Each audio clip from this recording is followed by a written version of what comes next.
They came to the brink of everything in 12 days. What began as a furtive visit under the cover of night became a chain of revelations that tore open the family's safe rooms and forced them to choose between comfort and truth. Savi and Neil, two people stitched together by circumstance, courage, and the quiet gravity of children who needed them, slipped into Shrichand's house the first night with the furtive tenderness of people who know the stakes. Neil guided Savi past sleeping rooms and closed doors so she could see the children she loved. In that cramped, whispered hour, their relief folded into horror. They found evidence, undeniable and terrible, that tied Shrichand to the deaths of Rajat and Tejaswini. The discovery felt like a hand at the back of the neck, sudden, hot, impossible to ignore, and from that moment nothing would be the same. Savi did what she had always done when facts mattered more than safety. She brought the evidence into the light. At a family gathering, she laid the proof before them and watched faces change, confusion giving way to outrage, outrage giving way to disbelief. For an instant, it seemed that truth would prevail. Then, like smoke, the evidence vanished. In its absence, Shrichand's talent for manipulation took hold. He rewove the family's narratives until the threads of suspicion pointed back at Savi. Where there had been anger and clarity, he sowed doubt, whispers, and cold looks. The house that had held shared meals and mundane comforts suddenly felt like a courtroom in which the accused stood in the doorway, and a single woman had to defend both herself and the dead. The next morning's quiet was broken by a small, startling gesture. Neil pressed sindoor into Savi's hairline. It was an intimate, old-world mark, an assertion of a bond that startled everyone who saw it, both tender and defiant. That domestic moment ruptured when the police descended to arrest Shrichand. Panic flared. In the scramble, he grabbed Sai and held him hostage, turning a legal moment into a hostage drama. The family watched helpless as tensions escalated into desperate chaos. Police shouted, breath caught in throats.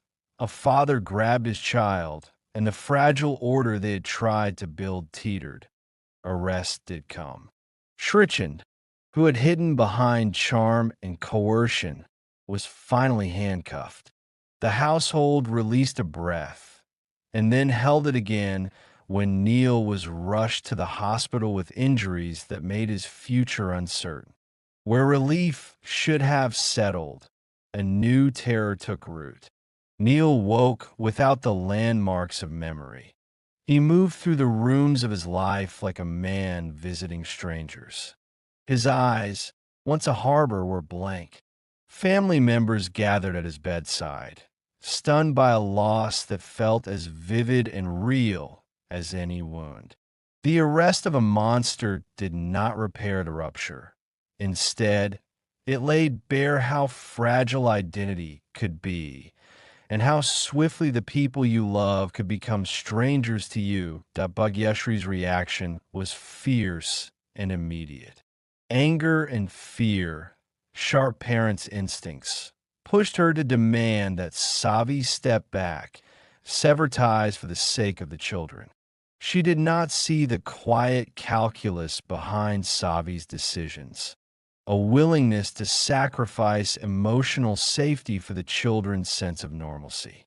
Savi surprised them all by answering not with recrimination, but with acceptance.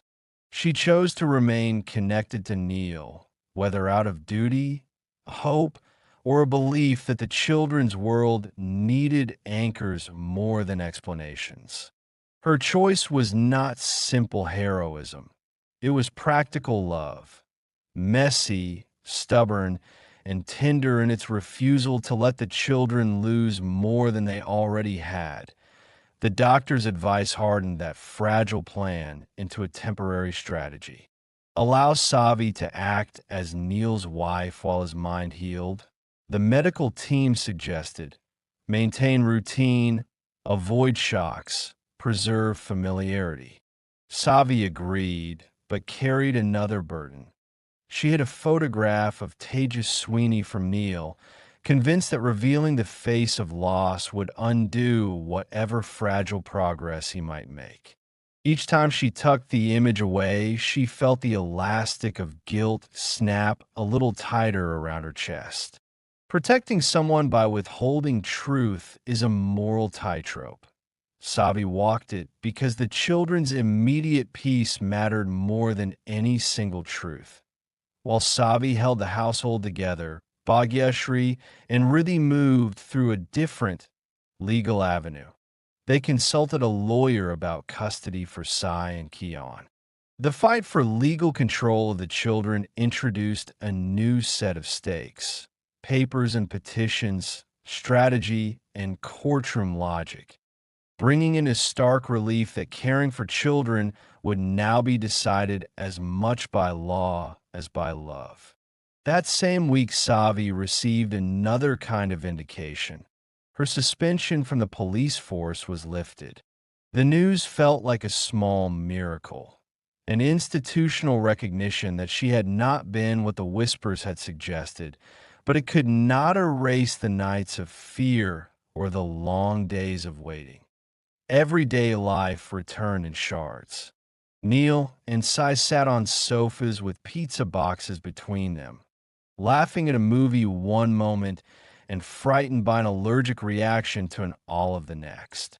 That tiny domestic scare undercut the drama and reminded everyone that beneath the headlines and the court motions there were ordinary beatings of life. Snack time, bedtime stories, a child's cough. When Savi prepared for a date with Neil, she brought Sai along because comfort, for her, came tethered to the children.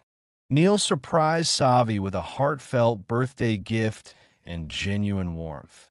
His gestures were real, even if the scaffolding of their past was missing. He noticed her restraint and coaxed honesty from her, not through accusation, but with quiet sensitivity. The tenderness between them shimmered with the knowledge that memory could be fickle, but feelings sometimes outlasted facts. Hope felt real when Neil's recovery accelerated. Doctors reported progress, and the family allowed themselves small celebrations. A birthday party for Savi was full of laughing faces and the fragile delight of moments reclaimed. Then, without warning, those bright moments collapsed. Neil collapsed in the hospital and slipped into a coma. His body, so recently rallying, shut down in a way that dissolved the fragile peace they had built. Savi packed Sai and Kian and took them to Bhagyashri's home with that raw, practiced resolve of someone who must make decisions faster than grief can settle.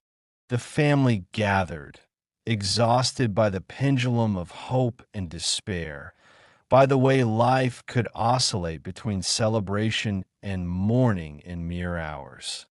In the series' final, decisive hours, memory returned. Neil's eyes opened and brought back what had been stolen from him. With that light came Bhakti's confirmation that Shrichand had confessed. The confession landed like a verdict, necessary, devastating, closing an arc of secrecy and denial. Savi prepared to leave with the children, not as a retreat, but as a final act of protection and transition. Her farewell to Neil was not the cinematic reconciliation of a tidy ending. It was the quiet, wrenching work of letting go so children could have a future unshadowed by the man who had brought them harm. They shared a goodbye that was both an ending and the first sentence of a new beginning. Two people acknowledging the fracture and choosing different paths forward. In the end, 12 days had reshaped their lives. Truth was exposed, but it came at a cost. Memories lost and regained, relationships strained and redefined, custody fought for in conference rooms and court halls. Savi stood at the center of it all, a steady presence who chose the children's well being over her own vindication. Neil fought to come back to himself, and when he did, the family faced the messy work of rebuilding. Shrichand's confession closed one terrible chapter, but it could not erase the scars.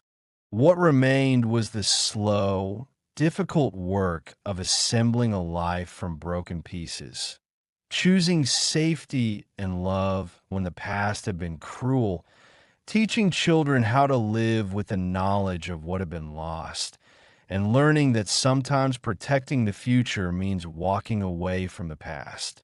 The story ends not with a neat promise, but with a fierce, quiet resolve. They would move forward, scarred but determined, because that is what those who survive must do.